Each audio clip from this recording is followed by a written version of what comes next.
সেয়া বান্দৰৰ উৎপাতত আম কঁঠাল বাৰীত একো নথকা হৈছে আৰু ইমান উৎপাত বান্দৰৰ। এইজোপা কল মই নিজে ৰোৱা, মোৰ ডাঙৰ ছোৱালী আৰু মই ৰুইছিলোঁ। এই থকা কল ভাবিলোঁ কল থকা গছতে পকক, কিনি খালেতো চব সাৰ দিয়া কলেই পায় আজিকালি। কল থকা গছতে পকক বুলি ভাবিলোঁ, বান্দৰে আহি পেলাই খালেহি। এতিয়া কাটিবই লাগিব, উপায়টো নাই। যিহেতু কল থকা ডাঙৰ, দেউতা আৰু মই দুইজনীয়ে মিলি পেলাই কাটিব লাগিব, খাব লাগিব।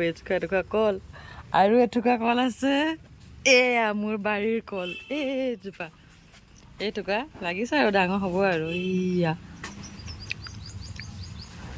এতিয়া এইটুকুৰা কল আমি কাটিম, দেউতা আৰু মই। পকিব আৰু পুৰঠ হৈছে। এইয়া এইটো কল খালে বান্দৰে। এতিয়া আৰু এইখিনি কল নিম আৰু ভিতৰলৈ।